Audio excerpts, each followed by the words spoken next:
तेघरा के क्षेत्र में एक इंडोर स्टेडियम रहना चाहिए और मेरा बेसिक मांग है कि वो हम लोग भी उठाएं उस मुद्दा को, क्योंकि यहाँ से खिलाड़ी खेल के नौकरी पा रहे हैं।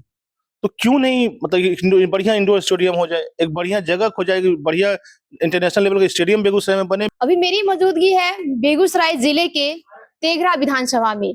आप लोगों को पता है कि विधायक का चुनाव है वो काफी ही करीब है, आने वाली है और लोग इसकी जम करके तैयारियां भी शुरू कर दी है। और आज हम इसी क्षेत्र के देख सकते हैं कि तेघरा विधानसभा के क्षेत्र में है और जानना चाहेंगे कि आज हमारे साथ सोनू शंकर सर हैं जो पूर्व में एमबीबीएस डॉक्टर रह चुके हैं और जानना ये चाहेंगे कि बहुत ही अच्छे से सामाजिक तौर पे अपनी सेवा भी दे चुके हैं और इस बार जो है कहीं न कहीं विधायक का चुनाव ये भी लड़ने के लिए जा रहे हैं। तो सर से जानना चाहेंगे कि क्या ऐसी खास बात है जिस बार राजनीतिक क्षेत्र में भी अपनी कदम रख रहे हैं और इस बार की जनता क्या चाहती है और नए चेहरे के रूप में किन्हें देखना चाहती है इस बार विधायक के रूप में। बहुत बहुत स्वागत है हमारे इस प्रोग्राम में, आपका एक छोटा सा इंट्रोडक्शन हो।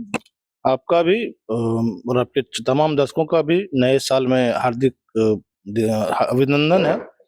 और मेरा नाम डॉक्टर सोनू शंकर हुआ।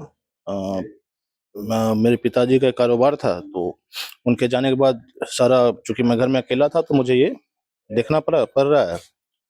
और इसके साथ साथ समाज में जो भी समाज सेवा काम होता है वो मैं करता रहता हूँ। बस यही मेरा परिचय है।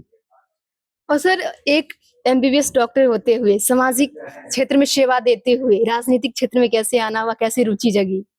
देखिए, चूंकि जितने भी सामाजिक कार्य आज से नहीं, मेरे पापा या दादा वो लोग भी करते रहते थे। चाहे फ्री का मेडिकल कैंप लगाना हुआ, कंबल वितरण हो गया, ये पूर्व से ही हम लोग के परिवार में चला आ रहा था, तो उसी चीज को मैं आगे लेकर गया हूँ। तो पहले चूंकि आप लोग जैसे पोर्टल न्यूज या जितने भी न्यूज चैनल हैं उसके माध्यम से इस चीज का पता नहीं चलता नहीं था। तो अब चूंकि इतने सारे न्यूज हो गए हैं कि लोग को पता चलने लगा कि हाँ, यहाँ इसके द्वारा भी ये काम होता है, तो बस इसी से लोग जानते भी हैं अब।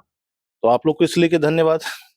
और सर, बेगूसराय में देखा ये जा रहा है कि बेगूसराय में बहुत सारी चीजों की मांग है और हमारे जो गिरिराज सिंह जी हैं 10 वर्षों से सांसद हैं और कहीं न कहीं बताया जा रहा है कि इनका जो कार्यकाल है बहुत ही बढ़िया रहा है, लेकिन जिस चीजों की मांग है पब्लिक का, लेकिन वो अभी तक पूरा नहीं हो पाया। इस मुद्दे पे क्या कहना है आपका? नहीं, देखिए, उनके कार्यकाल में क्या हुआ नहीं, तो कुछ चीज तो हम लोग जानते हैं कि बहुत बढ़िया हुआ, जैसे रिफाइनरी का विस्तारीकरण हुआ है, उससे आसपास जितने भी जो ग्रामीण हैं उनको फायदा हुआ है। तो अब जैसे अब यहाँ पे निफ्ट का भी एक खोला गया है, तो ऐसा नहीं है कि मैं किसी भी प्रतिनिधि के बारे में ये नहीं कहूंगा उन्होंने काम नहीं किया। काम होता है, लेकिन चूंकि कोई भी विपक्ष में उनके बात रहेगा तो हमेशा कहेगा कि यह काम नहीं हुआ है।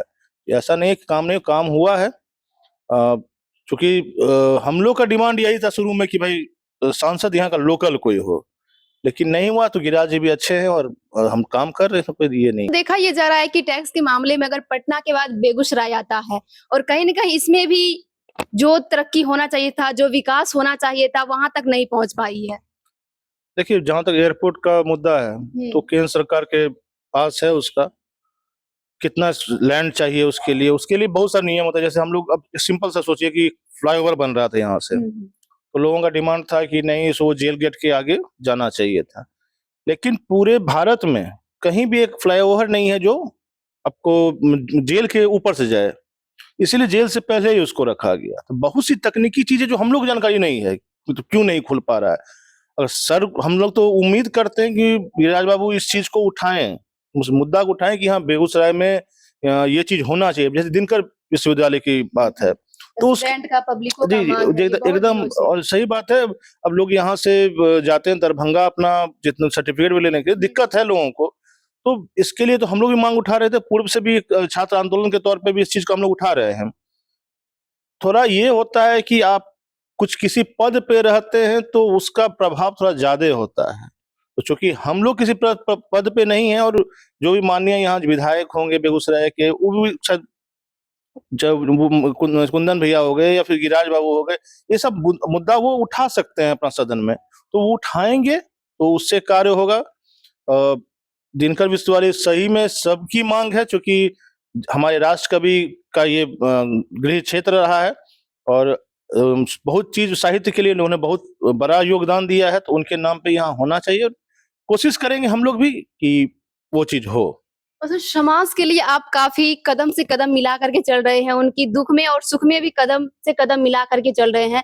और मुझे पता चला है कि खास करके आप खेल को लेकर के काफी ही इंटरेस्टेड रहते हैं, खास करके छात्र छात्राओं के बीच हर वो खेल में उपस्थित रहते हैं जहाँ पे आपकी जरूरत पड़ती है, या फिर उनको सहायता करने की हो या फिर उनको प्रोत्साहन के तौर पे हो। तो क्या कहना चाहेंगे इस मुद्दे को लेकर? खेल के प्रति हम लोग का रुचि था, हम लोग खिलाड़ी थे, मतलब खेलते थे हम लोग भी, तो बेसिक इंटरेस्ट सब दिन का था वो। तो अब जब लगता है कि चूंकि हम लोग के टाइम में वो सुविधा नहीं था, कि प्लेटफॉर्म नहीं था कि मतलब आप कहीं मतलब कोचिंग संस्था उस टाइप की जहाँ ट्रेनिंग मिले, तो हम लोग उस चीज को उभर नहीं पाए। लेकिन अब क्या है कि बच्चों को प्रोत्साहन मिल रहा है, उस तरह का ग्राउंड मिल रहा है, मतलब लोकल स्तर पे ही मिल रहा है, लेकिन मिल रहा है।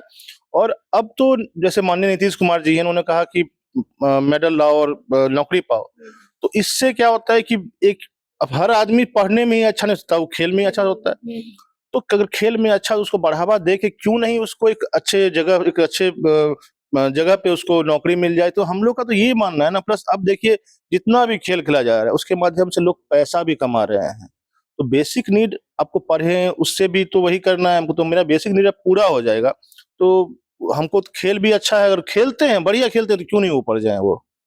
और सर जैसे कि आप भावी विधायक आने वाले चुनाव के हैं, तो इस बार नहीं, मैं किस पार्टी? भावी विधायक नहीं। हाँ, तो इस बार की जो चुनाव है वो कहीं न कहीं आप किसी पार्टी से लड़ने के लिए जा रहे हैं या फिर निर्दलीय लड़ने के लिए नहीं जा नहीं, रहे हैं? अभी तक तो मैं किसी पार्टी को ज्वाइन नहीं किया हूँ, तो मैं अभी तक निर्दलीय ही कहूंगा ना। आगे इस भविष्य में क्या होता है इसका मैं कुछ नहीं कर पाऊंगा अभी। तो अगर इस फील्ड में आप आ रहे हैं तो जनताओं के लिए किस तरीके से कार्य करेंगे और कहाँ तक उनके विकास के लिए कार्य करेंगे? नहीं, देखिए विकास क्या होता है, बेसिक इंफ्रास्ट्रक्चर ना, स्कूल का स्थिति बढ़िया हो जाए।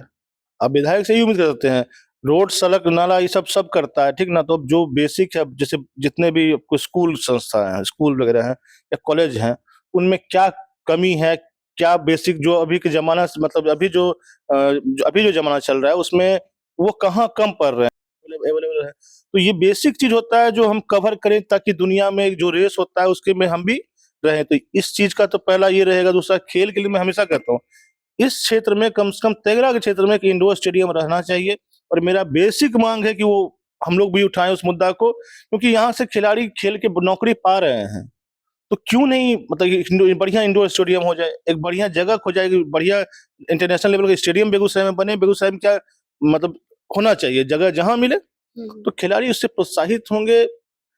आगे बाकी जो बेसिक चीज होता है स्वास्थ्य शिक्षा, इस पे ध्यान दिया जाएगा। और सर खासकर ये देखा जा रहा है कि रोजगार के लिए लोग कहीं न कहीं यहाँ से पलायन कर रहे हैं, और खास करके अब बेगूसराय तो काफी ही विकसित हुई है, लेकिन फिर भी उतना ही की संख्याओं में लोग यहाँ से पलायन कर रहे हैं। इसका क्या हो सकता है? जैसे कि मैं क्या कह रहा हूँ, अभी भी कह रहा हूँ ना कि आप पलायन क्यों करते हैं। दो कारण होता है ना, एक तो यहाँ कुछ नौकरी नहीं मिल रहा है, यहाँ पे जो ये दूसरी बात है कि यहाँ जो तनख्वाह मिल रहा है वो ज्यादा नहीं हो। तो यहाँ अगर बढ़िया स्कूल का हो, बढ़िया लोग पढ़े, यहाँ से बढ़िया कॉलेज मिले यहीं पे, मैं कोटा क्यों जाऊँ यहाँ से ट्रेनिंग नहीं लेने के लिए, यहाँ क्यों नहीं आए, बढ़िया इंस्टीट्यूट क्यों नहीं आए यहाँ पे।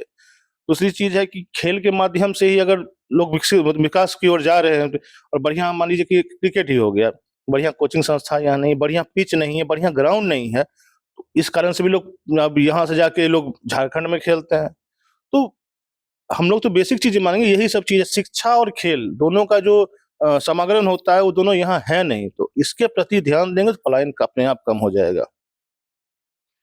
तो दोस्तों देख रहे थे कि जिस तरीके से जिस चीज की कमी है उस चीज को पूरा करने का सर प्रयास कर रहे हैं कि किस तरीके इस चीज को सुधारा जा सकता है। और बाकी आप भी देख सकते हैं कि इस बार की जो चुनाव आने वाली है कहीं न कहीं काफी ही जनता से लेकर के और जो कैंडिडेट है उनमें बहुत ही इस तरीके की सरगर्मियां जो है वो बनी हुई है। बाकी आप लोग भी इस वीडियो को पूरा देखिए और बताइए कि आपकी राय क्या है और किस तरीके से इस क्षेत्र को और भी विकास की ओर ले जाया जा सकता है।